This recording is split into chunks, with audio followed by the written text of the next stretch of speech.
밤사이 지구 반대편 경제 뉴스를 회사에 도착하기 전까지 빠르게 전달해 드립니다. 오늘의 해외 경제 뉴스 또 오해경 시작합니다. 주말 사이 쌓인 외신들 또 오해경에서 한 번에 확인하시죠.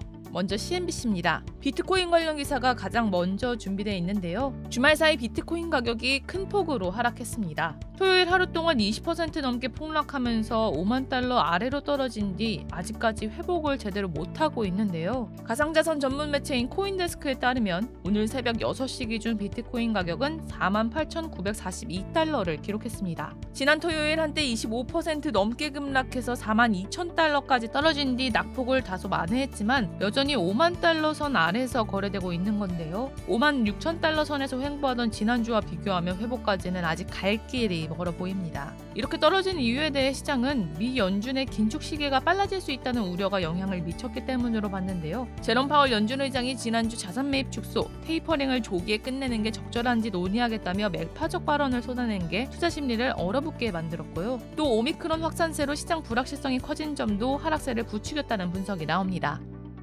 일론 머스크가 테슬라 주식을 또 팔았습니다. CNBC에 따르면 머스크는 공시를 통해 테슬라 주식 93만 4천 주, 약 10억 1천만 달러어치를 매각했다고 밝혔는데요. 210만 주 규모의 스톡옵션 행사에 따른 세금을 납부하기 위해 자금 마련에 나선 것으로 보입니다. 머스크는 지난달 보유하고 있는 주식 10%를 매각하겠다고 밝힌 뒤 현재까지 1,010만 주, 우리 돈 약 13조 원어치의 테슬라 주식을 매각했는데요. 아직 내년 8월까지 행사할 수 있는 스톡옵션이 1,000만 주 더 남아있어서 추가 매도가 이어질 것으로 보입니다. 머스크는 올해 기업 최고 경영자들 중 가장 많은 회사 주식을 매각했다네요.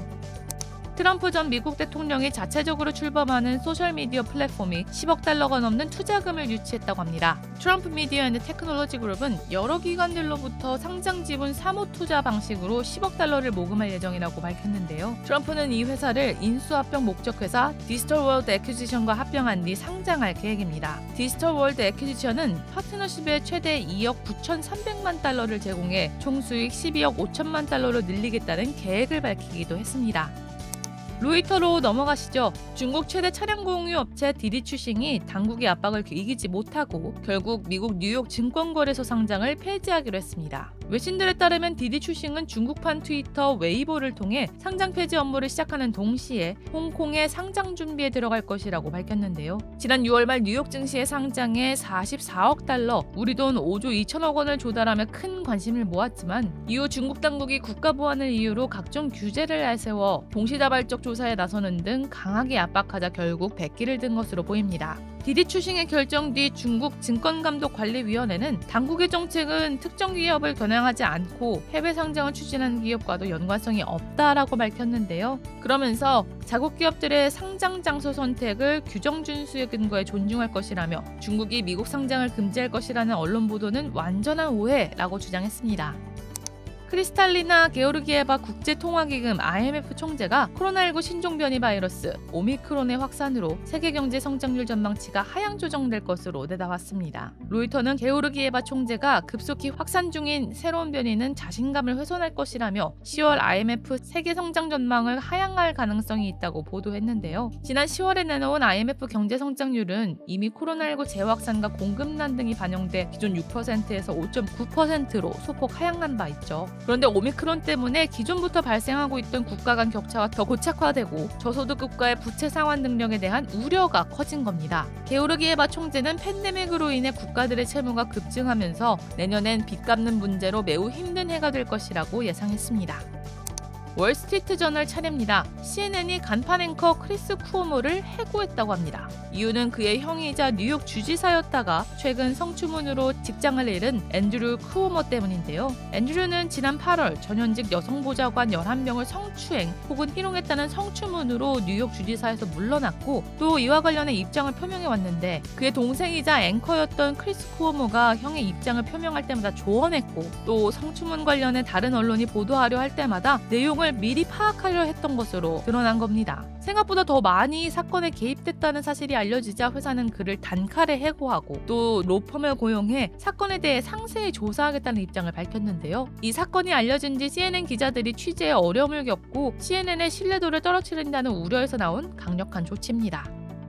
파이낸셜 타임즈도 살펴보겠습니다. 중국의 거대 부동산 개발업체 헝다그룹이 공시를 통해 채무 불이행 가능성을 공식화했습니다. 지난주 금요일 밤 헝다는 홍콩 증권거래소 공시에서 2억 6천만 달러, 우리 돈 약 3,075억 원의 채무를 상환하라는 통보를 받았다고 했는데요. 그러면서 만약에 채무 이행에 실패할 경우 채권자는 채무 상환 요구를 가속화할 수 있다고 덧붙였습니다. 문제는 회사가 그룹의 유동성 상태를 비춰볼 때 채무 보증 의무를 계속 수행할 충분한 자금을 보유할 것이란 보장이 없다고 언급하면서 상환이 어렵다는 점을 공개적으로 인정했다는 거죠. 헝다는 이 보증 외에도 오늘로 30일간의 유예기간이 끝나는 11월 6일 만기인 달러화 채권 이자 2건 총 8,250만 달러를 갚아야 하는데 이마저도 갚기 어려운 실정입니다. 헝다가 디폴트를 공식 선언하게 되면 나머지 채권자들도 조기 상환을 요구할 가능성이 커 대규모 연쇄 디폴트 사태에 부채도 부실화될 수 있는 상황인지라 광둥성 정부도 행동에 나섰는데요. 헝다가 공시를 올린 뒤 광둥성 정부는 취자인 헝다 회장을 외탄, 그러니까 예약 면담 형식으로 불러들였다고 합니다.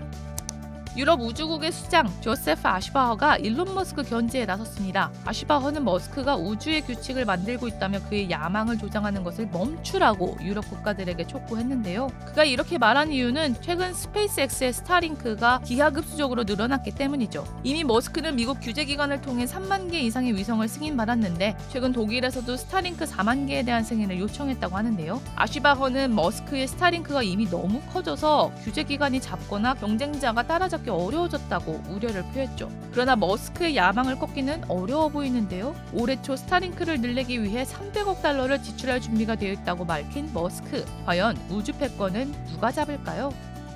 마지막 블룸버그 통신 기사입니다. 싱가포르 규제 당국이 방탄소년단의 팬 이름을 딴 디지털 화폐 아미코인을 홍보한 뒤 논란을 빚은 가상자산 거래소 빗겟을 중단했습니다. 빗겟은 앞서 말씀드린 것처럼 아미코인을 앞세워 BTS 멤버들에게 평생 재정적 지원을 제공한다는 내용으로 홍보했는데요. 하지만 BTS의 소속사 하이브 측에서 사실 무근이라며 법적 대응을 예고하기도 했죠. 허위사실 유포 등의 문제를 빚자 싱가포르 규제 당국이 조치에 나선 것으로 풀이됩니다. 오늘의 헤드라인은 여기까지입니다. 출근 전에는 또 오혜경. 다음에 만나요.